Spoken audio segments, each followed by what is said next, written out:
So a brand new series in Australian motor racing. To help tell you all about it is Cameron McConville, a man pretty ensconced in the GT racing world this year. Cam, welcome to you. This is exciting, isn't it? A brand new category, some great cars back on the racetrack, and a third tier of Australian GT racing.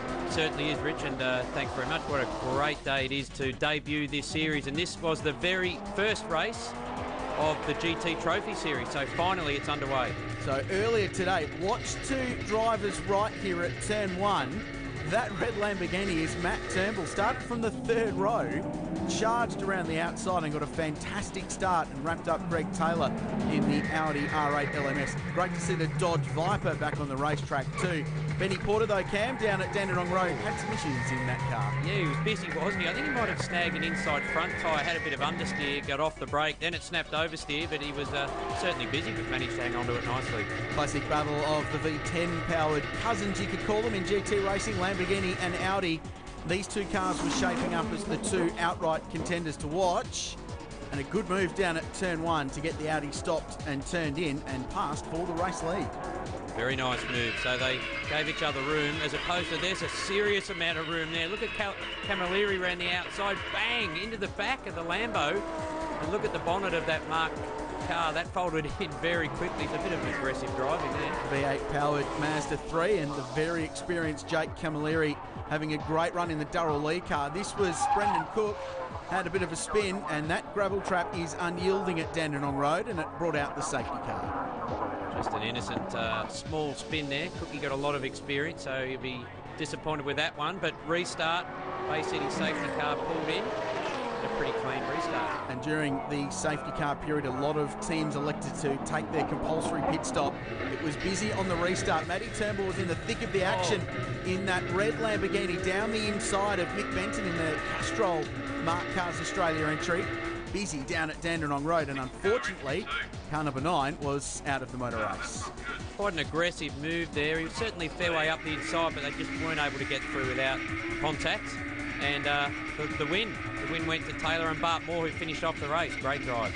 Great young driver from Sydney, Barton Moore, who's been working with Taylor for some time. So Camilleri second in the Mark Cars Australia Mazda, a great result for those cars. Rob Smith third, Garth Rainsbury and Benny Porter finished fourth in the very first race for the brand new Australian GT Trophy.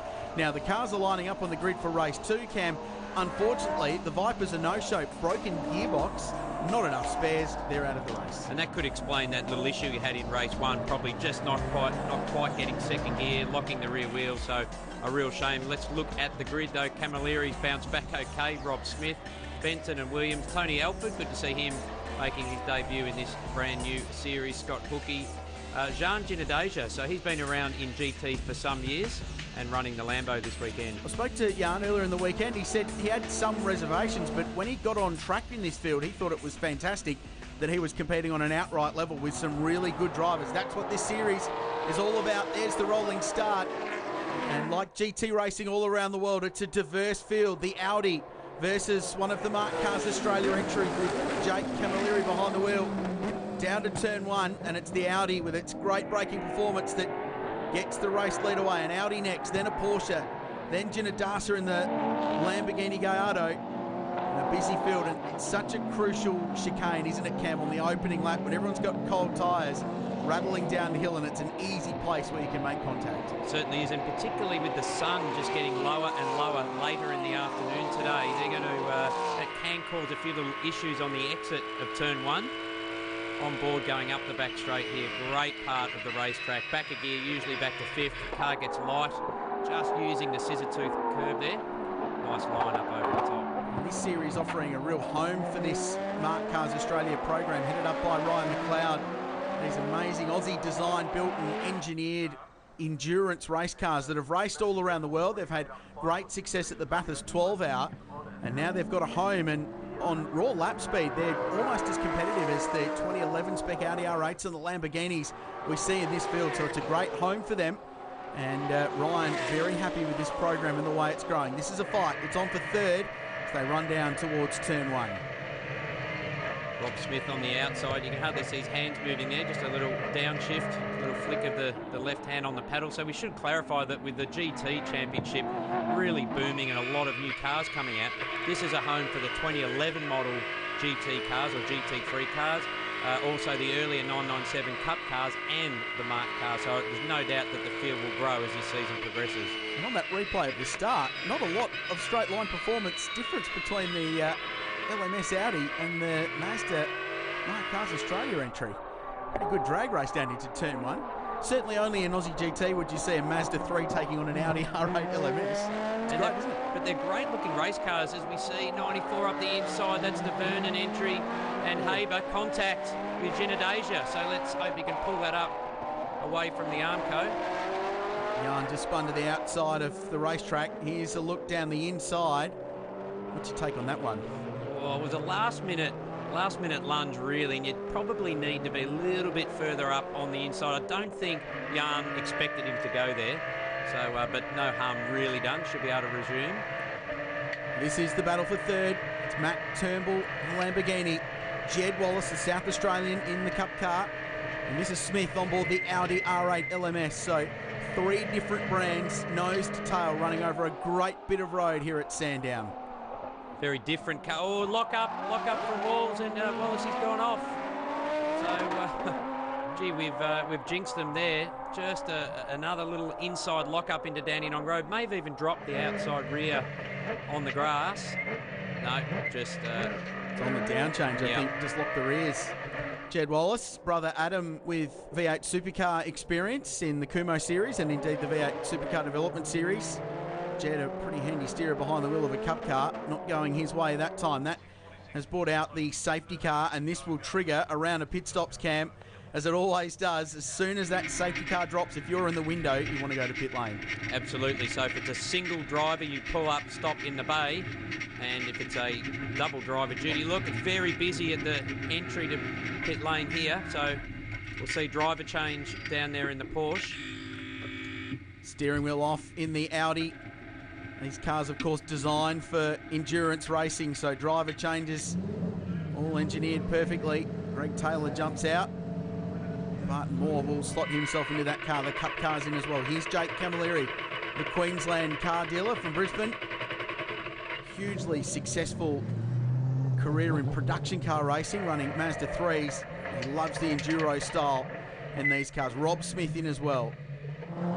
It's a busy time in pit lane, and in GT racing, Cam, these pit stops really can make or break your motor race. Yeah, absolutely, particularly if you're doing a driver change. Just so those little things, see the cables or the cooling cables going up to plug the cool vest in there, so dry ice pumping through to keep the drivers cool. 50-minute race, and a lot of these GT cars get particularly hot.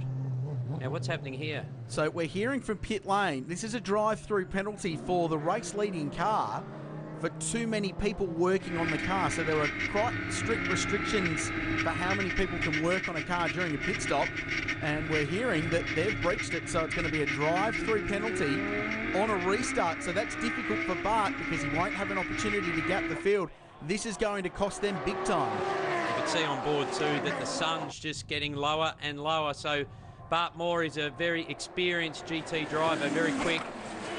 Started his career back in single-seaters, karts, Formula 3. And Camilleri dropped to 7th through that pit stop shuffle, so I think he pitted a little later under the safety car than everyone, so he lost track position. A beautiful afternoon here in Melbourne's southeast. It's a great part of the world and one of the great classic racetracks, Sandown. So Bart needs to get his head down now, and I think what we'll see as this race progresses is him carving his way through the field, because he will be the man on a mission to make up for that drive-through penalty. On board with Rob Smith up over the top again. Looks like he's staying in 6th gear. Couldn't really hear or see a downshift with the left paddle. So just trying to carry as much speed and flow speed as he can up over the top there. So Bart Moore should pit this lap. Should be flying into the pit entry here. Back to first, limiter 40 kilometres an hour, which seems like you're doing 4 kilometres an hour if you've got a drive-through penalty. It goes forever. Oh, more contact on the front of Jake Camilleri's car. He's made a history in this race of crashing into the back of Lamborghinis. Not sure if it's his fault, but there's been a fair bit of contact. So leaders going through. You can see them left of screen. Barton Moore has to deal with that at 40 k's an hour. And now he has got a job before him. And there's Turnbull. There's Jake Camilleri with a battle damage. Darrell Lee sticks. Mazda 3, Mark Carr's Australia entry. So deciding to run in that himself this weekend. And there's the contact there. So he looks like Jan just propped a little bit in the mid-corner trying to slow Camilleri up, but the driver behind needs to adapt. But he was trying to get the run on him and managed to get through finally. Maybe he used the same bonnet from race one, hopefully. Bit of extra right front downforce with that bonnet punched up. So this is the battle for 6th place. Barton Moore on the comeback trail and getting blocked pretty heavily by the Ferrari. So he's on the comeback trail after that pit stop penalty. We can go down to pit lane, hear from his co-driver. Here's Greg Taylor. Greg Taylor, dramas with your pit stop there. Not everything going to plan. No, unfortunately, one of the guys got a little bit enthusiastic and we had too many across the line, so that cost us a drive-through penalty. So you would have seen Bart peel off after he did one lap under green, then peeled back in. He's driven through, but it looks like he's doing a pretty good job trying to get back into the field, that's for sure. We're still in contention for this race, Cam. He's probably got the fastest car. This is the fight for 4th place, which he's about to get. I think he's still in contention for this despite that drive-through. Yeah, just going around Jimmy Vernon there up the back straight. But look, the Mark Carr, as you mentioned earlier, got a lot of straight line speed. Smaller frontal area too than the Audi, so it'll be quite slippery in a straight line. But Bart's got the headlights on, the flashes. He's going to give it a real big crack to come back and win this race. This is a replay. Around the outside, a little bit slippery out there on the marbles, but Jimmy Vernon, very experienced, and gave him enough room. You're right, there's not much in it, and they call this place the home of horsepower, and if there's one complaint about the Audi R8 in GT racing is that it doesn't have enough straight line performance because of the way the balance of performance works. He goes past Jake Camilleri. Now, he's right in this game. The leader is that red Lamborghini just in front. So the top 4 cars all grouped very, very close together, and Rob Smith gets past as well. This is a great drive, and in fact, that's cost Rob a couple of spots. Camilleri goes through. Turnbull's got some traffic to deal with and slowed up big time through the turn 3 chicane and into 4. So this is back on, and Barton Moore right in contention for the race win now. Here's a replay. So Moore just went down the inside of Smith, and then Camilleri got actually a little bit of a rub there. Camilleri just pushing his way through. But unfortunately, Smith just lost a lot of momentum out of that one. And this is for the lead. Great drive out of the final corner. Lamborghini v Audi once again. Tony Alford just in front in the Donut King sponsored Mark Carr's Australia entry. 3 wide, thank you very much. Down towards turn 1. And Barton Moore will wrestle the race lead away from the Lamborghini. What a great comeback drive from the young Sydney sider.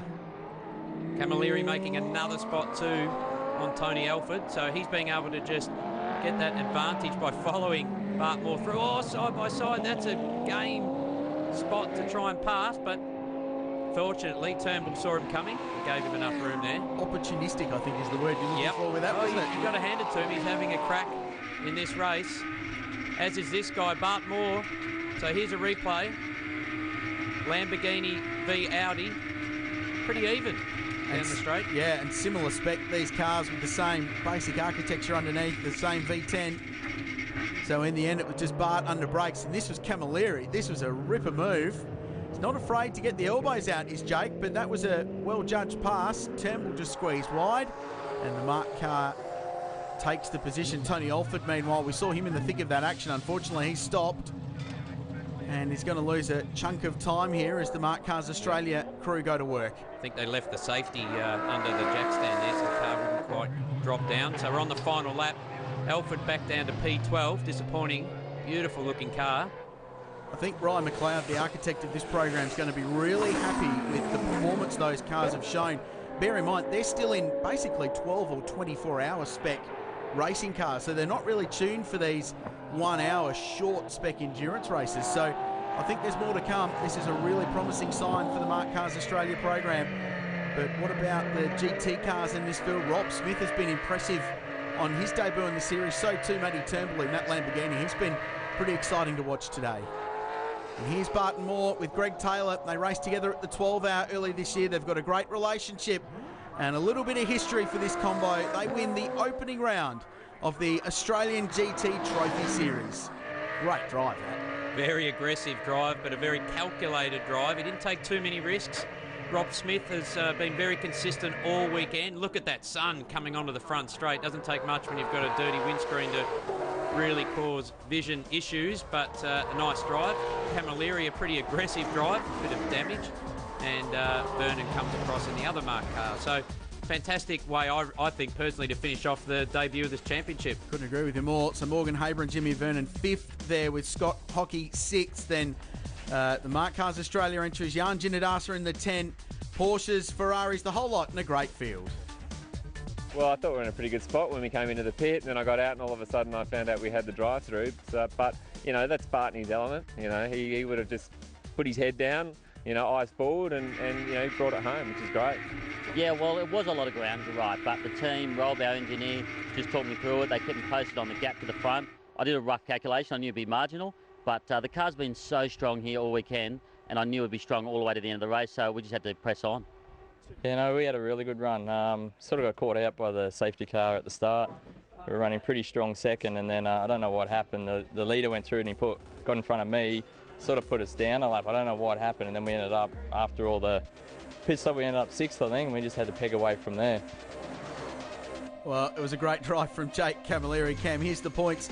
Taylor and Moore, of course, with a couple of wins on top. But there's some real contenders here that will be in the mix over the course of the year. Yeah, Jake Camilleri leads the marked points, but he's going to mix it right up at the front there, and also the GT Challenge points for the older model cars. Jim Manolius, we didn't see too much of this weekend, but he'll be back. A great weekend, a great debut for the Australian GT Trophy, and for Greg Taylor and Barton Moore, it's a race win. There's plenty of GT racing over the course of the year. The Championship and Endurance Series, both on the track at Phillip Island for round 2 of the Shannon's Nationals this May.